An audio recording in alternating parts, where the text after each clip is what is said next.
Up everyone, today is July 19th, 2012. Welcome to Play Infinite TV. In this episode of Play Infinite TV, I'm going to talk about Samsung's Galaxy S3 64GB version. The Google Q2 results have come in and they are looking pretty good. And then I'm going to be talking about the OUYA console, some exclusives finally for the OUYA console, and finally we'll kick it off with the HTC devices getting their Jelly Bean updates. Some details on that to come. So this is the first episode of Play Infinite TV. I'm not going to number it, don't forget, and many things in this episode are subject to change. So if you see something in this episode, it might change in the second episode, third episode, it may change. The episodes are not going to be numbered. That's something that I want to make clear. If you're on mobile, there should be links down below in the description of a timeline of where you can go for each story, so you can quickly browse towards, for example, the HTC, or browse towards the Google if you don't want to listen about the OUYA, for example.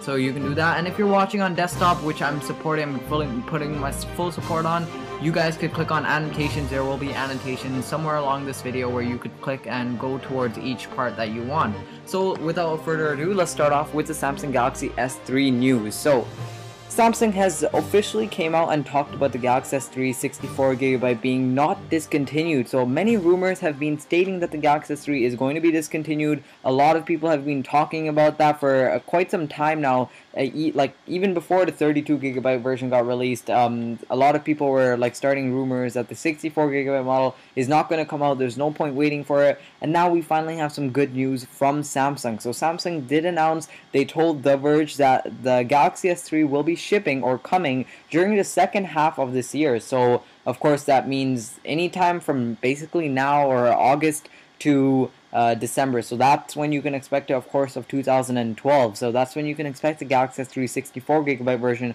Also, they did say that this date may vary and will be determined at the time of release. So in other words, it's not lost. Your hope is still there. You might still get the Galaxy S3 64GB model. However, you might have to do some waiting because the final release date no one has right now. It looks like Samsung doesn't even have it. They may have gotten into some troubles in manufacturing or something like that, or they may have just wanted to concentrate their manufacturing efforts on the 32GB model. That may have happened, and that probably led Samsung to delay the 64GB model. But I have a question to you guys that are interested in the 64GB model, and that is, why even do you want the 64GB model? Because as you probably know, the Samsung Galaxy S3 comes with a micro SD slot. So I don't understand why you guys don't buy a SD card and just plop it in, and simple as that. SD card is probably going to be cheaper than buying a 64GB model of the Samsung Galaxy S3. So I don't understand why you guys will why people are still anticipating the 64GB model.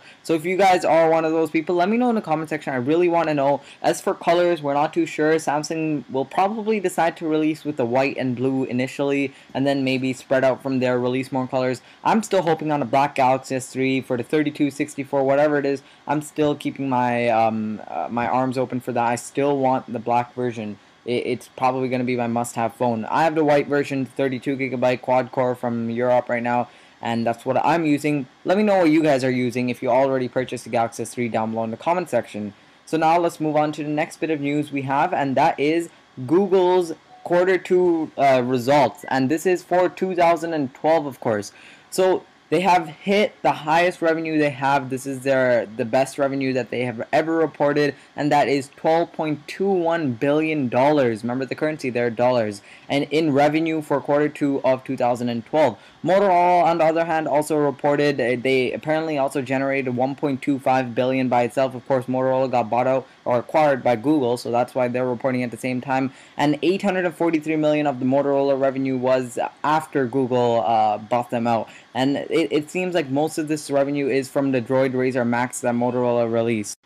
But let's go back to Google for a second there. So $12.21 billion in revenue. However, they only, actually I say only, but it's actually a lot of money. They generated $2.79 billion in profit for the second quarter. So that's how much money they pocketed after everything of second quarter of 2012. So of course, most of their services, as you can expect, came from ad revenue and stuff like that, more close to Google businesses. And it was like, I believe it was $10.96 billion of revenue what came from advertising and stuff like that. $7.54 billion of which were from sites directly owned by Google. So 7.54 of the 10.96 were from sites owned by Google, such as like YouTube, for example, what you're watching this video on, Google Maps, Google Search even, many Gmail, many other services that they do offer. I just listed the obvious ones, but they have many other services. Google Wallet, Google, Google, what is it, Picasa. They have so many different services that Google offers, and it seems like that's where most of their revenue comes from. So it's only going to get better for Google because now they're going to release their Nexus 7 in the summer, racking all that money that they're getting, which is not going to be a lot. They may even be making a loss. They may be cutting it even, but they're still getting some sales on the Nexus 7. Of course, Jelly Bean, let's see how much revenue that can generate, even though that is an open source platform. I'm talking about revenue from the Android market and stuff like that, external revenue sources. So that's apparently what Google's has it all going for it. This quarter 2 is being good. I'm suspecting quarter 3 to be as good, maybe a bit less, maybe a bit more.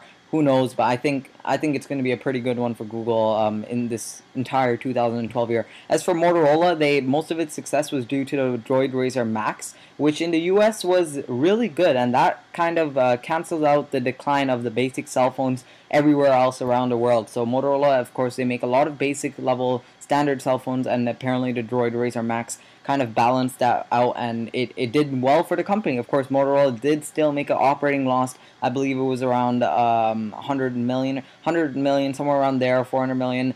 That's how much their operating loss was, but it's still nice to hear them make a lot of revenue. So I guess that's it for this story. Let's move on to the OUYA console. So OUYA. It's been one of the best consoles that are gaining press right now, and a lot of people are talking about OUYA now. And it seems like they finally have their first exclusive game. And if you're wondering what that is, it is Human Element. It is made by Robert Bowling, I think that's his name, and he was an ex-Infinity Ward employee. He was working on the Call of Duty series for quite some time now. I think the last game he worked on was Modern Warfare 3. I'm not sure if he worked on Black Ops. I don't think he worked anything. He didn't have anything to do with Treyarch. He was working with Infinity Ward. So Robert Bowling is a well-known Call of Duty developer, and it seems like he decided to make his own game called Human Element. A couple months ago, he announced that now we finally know that a prequel to Human Element is now coming exclusively for OUYA consoles. So the keyword here is prequel. It's not, the game isn't going to be exclusively made for OUYA. It's just a prequel. As far as the release date and what information I know about this, as of July 19th, 2012, all I know is that it's coming. This Human Element game is coming out. The prequel is coming out in 2015. So that's a huge wait time from now, 2012 to 2015. Huge wait time. That proves that they're still in the very, very early stages of the game. They probably just got a concept of it down. They probably don't even have the finalized story or anything like that. The engine's probably not even ready. Whatever they're doing, they still have a lot more time. So it's nice to know that's coming exclusively for OUYA, but remember, it's only the prequel is coming exclusively. The game will probably be spanning across next-gen consoles, I would like to think. PS4, Xbox 720, even PC, maybe the Wii U, those type of next-gen consoles. Of course, it's like a survival zombie apocalypse game. If you don't know what Human Element is, it's a survival. That's basically the best way to describe it. As far as the quality of this game, we don't know how it's going to be because he was a Call of Duty maker. He did some good things with Infinity Ward.